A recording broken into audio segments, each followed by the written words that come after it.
Welcome back to my channel. And besties, buckle up, because what unfolded in that Arizona courtroom today could make even TLC's editors blush. This wasn't a scene from SisterWives. This was the unfiltered, unscripted collapse of the Brown family empire, played out under cold fluorescent lights and sworn oaths. Picture it. A silent courtroom, the air sharp with tension. Two long oak tables. On one side, Kody Brown, calm but resolute, flanked by her legal team. On the other, Robyn Brown, in a navy blazer pressed to perfection, and Kody, arms crossed, jaw tight, trying to smirk his way through judgment. The court officer calls for order. The room stills. And then, Kody's attorney stands, holding a folder so thick you'd think it was the lost season finale of SisterWives. "Your Honor," she begins, voice slicing through the silence. "We are here today to demand full disclosure of all real estate holdings and financial assets tied to the Brown family trust, including those acquired or hidden under the marriage of Kody and Robyn." Brown. Kody shifts. Robyn blinks once. The judge gestures for the folder. And just like that, the illusion begins to crumble. Because what Kody's team handed over wasn't just paperwork. It was a blueprint of betrayal. Let's rewind the story. Before Kody ever stepped foot into that courtroom, she had doubts. For years, she'd asked questions that never got answers, questions buried under Robyn's quiet manipulations and Kody's spiritual sermons. Remember 2020 when Kody announced she was leaving Kody? Everyone focused on the heartbreak, the tears, the moving to Utah moment. But behind the scenes, Kody was already tracing financial footprints that didn't make sense. Why was Kody crying poor on camera while Robyn was hiring interior designers for her Flagstaff mansion? Why did Janelle lose her access to family land while Robyn's name started popping up on property deeds? And the biggest question of all, how could Kody walk away after 25 years with nothing? No title, no equity, no payout, because she'd been cut out long before she ever left. So today, Kody wasn't there for closure. She was there for justice, and she brought receipts. The judge flips open the first page. Brown Family Holdings Overview. A list of properties, trusts, and LLCs, some public, some buried deep. Immediately, 3 entries jump out. Flagstaff Mansion No. 1, purchased 2019, $890,000, under Robyn Brown's name, paid in cash. Flagstaff Mansion No. 2, 2021, $101 million, held by Robyn Shell LLC, no cosigners. And the Coyote Pass land, officially subdivided, but only Kody and Robyn listed as title holders. Kody's name? Gone. Janelle's? Erased? Mary's? Not even a mention. Then came the explosion. On page 4, a 2018 email from Kody Brown himself. Retitle all properties under Robyn's name going forward. No need to involve the others. We'll call it tax efficiency. A lie dressed as logistics. And the courtroom knew it. "Mr. Brown," the judge asked, "are you confirming that you reallocated family assets solely under your legal wife's name, without disclosure to the others?" Kody stammered. "At the time, we thought it was more efficient." "Legally, Robyn," Kody's attorney cut in, "efficiency doesn't erase deception." The man who preached unity had quietly turned a plural dream into a monogamous empire, and now the truth was on record. And that's when it hit. The Coyote Pass dream. The same dream Kody sold to millions of viewers. 4 wives, 4 homes, 1 family. But Kody's lawyer had land records showing that by 2022, 3 of the 4 parcels were already locked under Kody and Robyn's names. And the 4th? Pending reassignment. Translation: Janelle was being pushed off the land she fought for. While she was out in an RV hauling her own water, Kody and Robyn were signing garden view deeds. Robyn's attorney panicked, asking for a recess. Kody's lawyer snapped, "Transparency delayed is justice denied." The judge agreed. And then, Robyn finally spoke, softly, trembling. "This was always Kody's decision. I just signed what he asked me to." But Kody had proof otherwise. Because among those exhibits was a notarized 2020 letter signed by Robyn herself, instructing a title company to merge multiple parcels into a single owner deed under Robyn A. Brown. She wasn't just signing papers. She was orchestrating them. And that's what this case is really about. How spiritual wives can be erased from contracts, but kept in the story for ratings. Kody's battle isn't only financial. It's symbolic.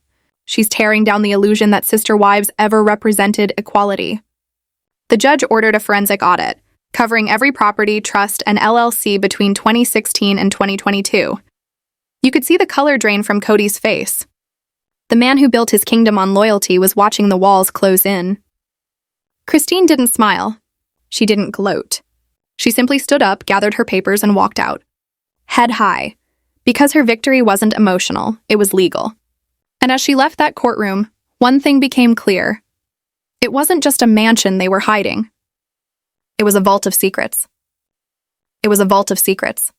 Today's revelation isn't just about money. It's about betrayal, buried beneath signatures, memos, and the illusion of love. Because when Christine's legal team dropped the next file, you could feel the temperature in that courtroom change. Attached to the property transfer were 2 short memos. The first read, "Property to remain in Robyn's name only to avoid interspousal complications." And the second? It hit like a bullet. Christine has recently become emotionally unstable regarding family decisions. That note wasn't from a therapist. It wasn't from a doctor.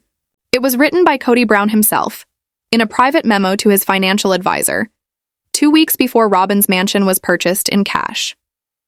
Christine wasn't cut out because she was unstable. She was cut out because she was finally asking questions. Now let's talk about that home, the one we all saw in glimpses on SisterWives. The grand staircase, the shining chandeliers, the towering Christmas tree. But what the cameras didn't show? The security gates. The double offices. Robyn's walk-in closet lined with custom cabinetry and a $14,000 Sub-Zero fridge. A guest suite for the nanny. Christine's lawyer projected Zillow blueprints onto the courtroom screen, room by room, inch by inch, showing exactly what their money built. While Christine was renting a duplex in Utah and Janelle was hauling water to her RV, this was the fortress Kody called home base. A former real estate agent testified under oath. It was made clear during closing, this home was for Mr. and Mrs. Brown only. No cosigners, no trust. No plural family documentation. No plural family. Not even a mention of the other wives. So what was the plan? Why funnel everything into one mansion under one name? Christine's attorney had a term for it, estate funneling. The tactic? Hide assets behind the legal wife. Use show money to buy high-value property. Then, when the plural structure collapses, only she walks away protected. It's brilliant. It's brutal. And it worked, until now. The house wasn't just luxury. It was leverage. A financial fortress built while everyone else was told, money's tight. Then came the receipts, literal ones. Robyn's Amazon Prime order from the week of the home purchase, $23.74, a $1,600 rug, custom chandeliers, designer bedding, delivered within 72 hours of closing. And all this, just days after Janelle downsized, Mary worked overtime at her B&B, and Christine was paying tuition for Truly. The judge leaned forward. Why was the home paid in full rather than financed like other family properties? Robyn's lawyer answered carefully, they wished to avoid long-term debt. Christine's team fired back instantly. Then why does Coyote Pass still carry a lien? Why were Janelle's permits delayed over missing funds? The silence that followed was deafening. And then the smoking gun. Christine's attorney revealed an email dated October 2020 from Robyn to her private financial advisor. Please ensure the next disbursement is routed to our personal escrow, not the joint account. I'll sign for Kody. She wasn't just a bystander. She was the gatekeeper. Every closed door in that mansion was a financial decision that erased 3 women. And when asked later why she didn't confront it sooner, Christine simply said, I didn't know they paid cash. I thought it was a loan. Kody just told us we'll get our land later. While the family filmed Struggle, Kody and Robyn were playing Monopoly. But this time the properties were real and the losses were permanent. That mansion wasn't just a symbol of wealth, it was proof of betrayal. Because when Christine walked away, she left with nothing. No deed, no land, no reimbursement. Meanwhile, Robyn hosted holidays behind gated walls saying to cameras, I just want unity. Unity with who? Because on the deed, it was just Robyn and her reflection. As the session closed, the judge declared, we will proceed to evaluate all property acquisitions made from 2015 to present, including expenditures derived from show revenue and family trust accounts. This home is now central to the audit. Kody sat frozen. Robyn pale. And Christine? She just whispered to someone in the gallery, maybe a daughter, maybe a friend. It was never about the house. It was about what it proved. The next morning, the courtroom felt heavier. Day 1 was about the mansion. Day 2 was about the money no one knew was missing. Until now. Christine walked in calm, focused. No glam team, no performance. Just proof, a hard drive, a binder thicker than a college textbook, and 3 years of silence finally ready to speak.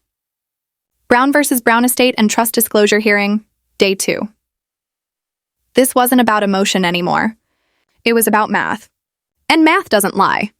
Christine's attorney projected a timeline of the Brown Family Trust, established 2010, to support the housing, education, and welfare of all 18 children. Then came the numbers. 2014, went out to 240,000. 2016, 620,000 2018. During 2021, $74,000 a gasp spread through the courtroom. Nearly $2 million gone in just 3 years. Kody's jaw locked. Robyn's eyes glistened, not from guilt but exposure. Christine looked straight ahead, the embodiment of calm truth. This trust was meant to safeguard 18 children, her lawyer said. Instead, funds were withdrawn rapidly and without notice, except to one wife. Everyone knew which one. Then came the IRS report. Withdrawals marked as private tutoring, $18,900, security upgrades, $75,000, home furnishings, $12,600, specialized childcare, $41,200. Christine's lawyer circled one word, nanny. The same nanny Christine was told she didn't need. And then the final blow. A trust transfer sheet stamped and dated. Recipient, R. Brown, personal account, $380,000. The room went silent. Even Kody couldn't speak. Christine didn't need to. Her silence was louder than anything she could have said. What happened next sent a chill through the courtroom. Every sound, the shuffle of papers, the whisper of the air conditioning, seemed to vanish as the truth hit the air like thunder. This wasn't bookkeeping. This wasn't some harmless clerical update. This was a targeted transfer to one woman.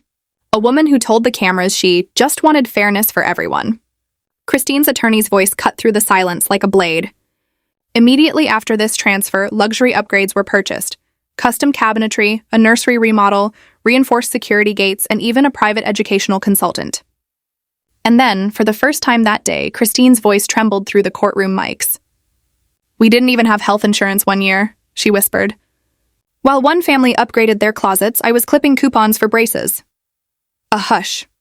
Then the accountant was called to the stand, a thin, nervous man who couldn't even meet her eyes. Christine's lawyer leaned in.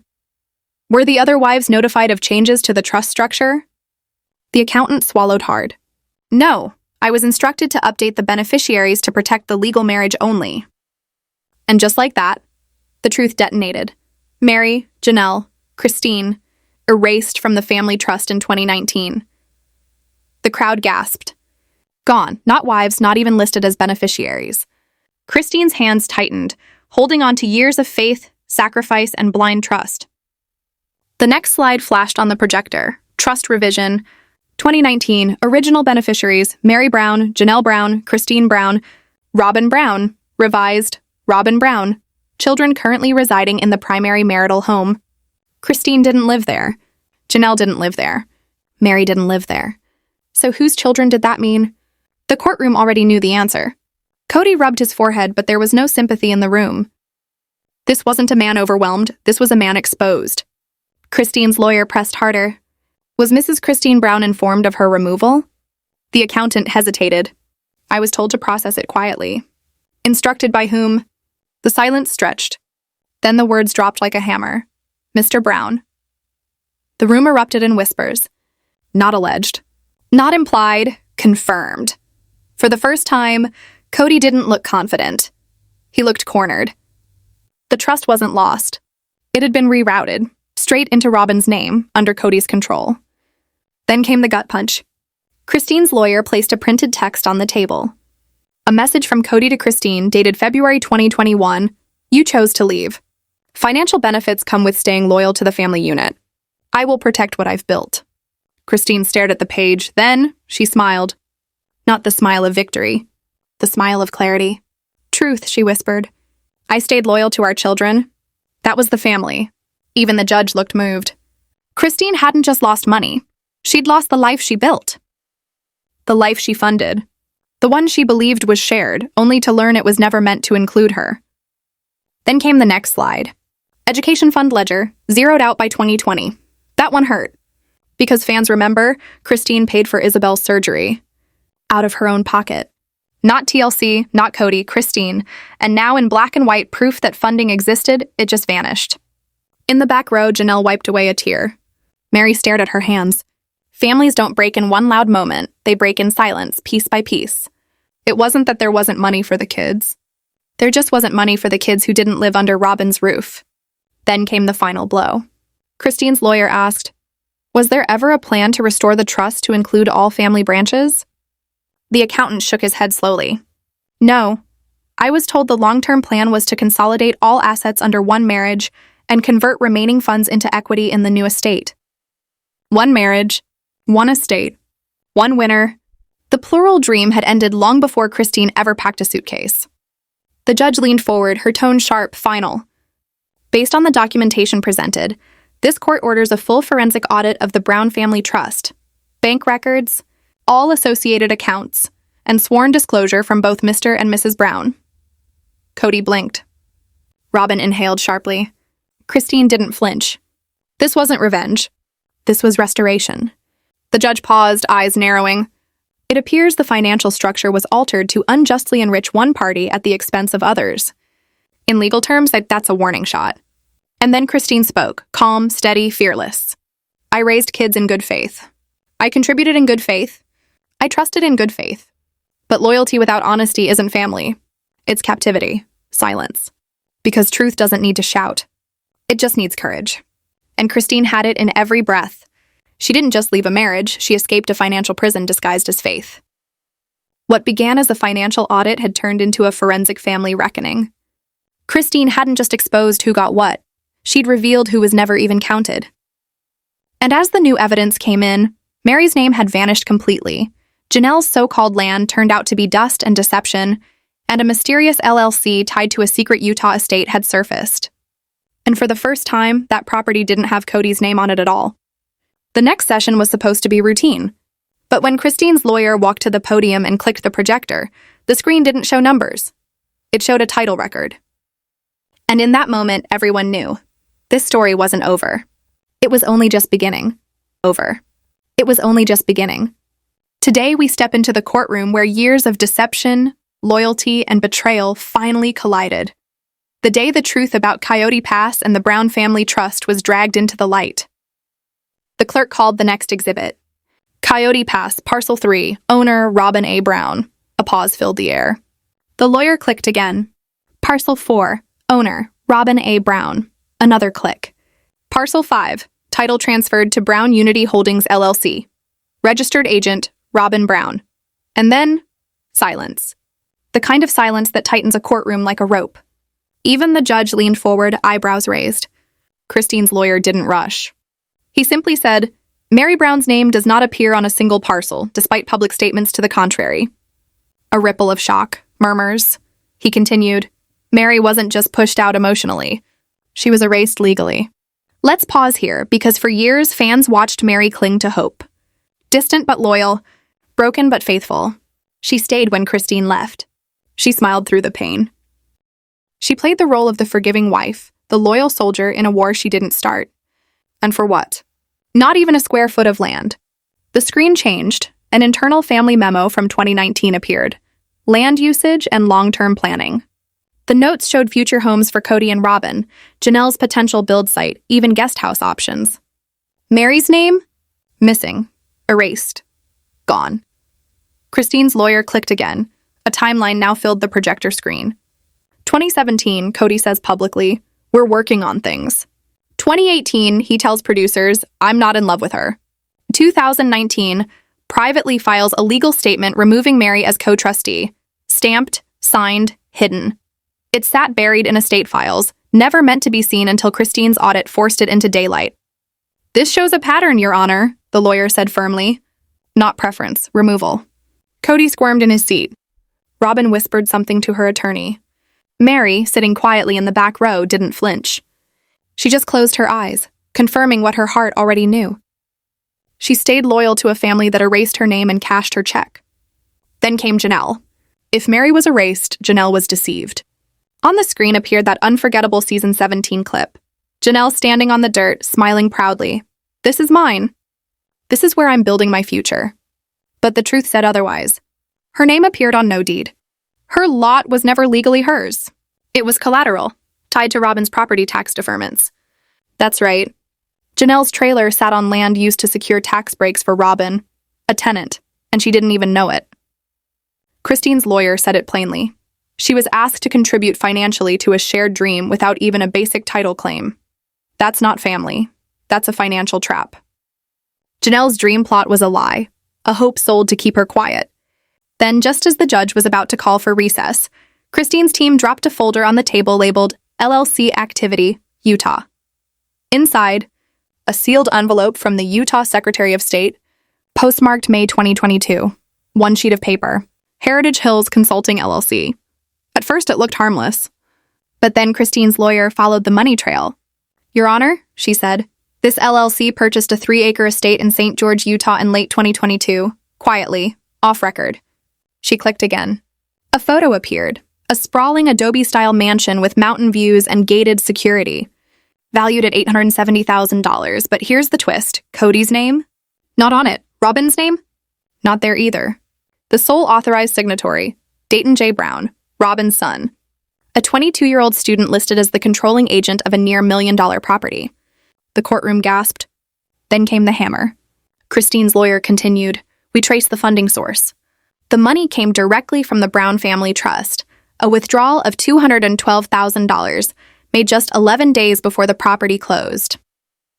While the family was fighting over Coyote Pass in Arizona, Robyn's son was signing papers for a new estate in Utah. And here's the kicker. Not one of the other children received anything. No college fund, no real estate, no trust distribution. Only Robyn's branch benefited. The judge leaned forward. Counsel, is this LLC tied to any shared family structure? Christine's lawyer didn't blink. No, Your Honor. It appears to have been designed to hide ownership while drawing from shared funds. Translation? A shell company. A cover story. A getaway car built out of legal loopholes. By now, the courtroom was spellbound. Christine sat still, calm, composed. She didn't need to speak. The evidence spoke for her. Then came the verdict's drumroll. The lawyer's closing statement. Your Honor, we've now shown that 3 wives were promised futures they never legally owned, while the legal wife built an empire, positioning her own children as heirs. The judge nodded slowly. And then came the order that changed everything. I am authorizing a temporary freeze on all property transfers associated with the Brown Family Trust and its linked LLCs pending full forensic review. Kody flinched. Robyn whispered frantically, and in the gallery, Mary opened her eyes. Janelle exhaled. Christine closed her binder. This wasn't revenge. This was justice, the truth, finally given a microphone. They weren't just left behind emotionally. They were cut out financially, silently, and legally. 4 explosive sessions later, after secret transfers, erased wives, and luxury homes hidden under shell companies, Christine Brown walked into court one last time. No cameras. No fanfare. Just her binder and the truth. And this time she wasn't asking for closure. She was demanding consequences. Because after all the lies, all the signatures, and all the erased names, Christine Brown finally made the law say what her heart already knew. She was never the problem. She was the proof. She was the proof.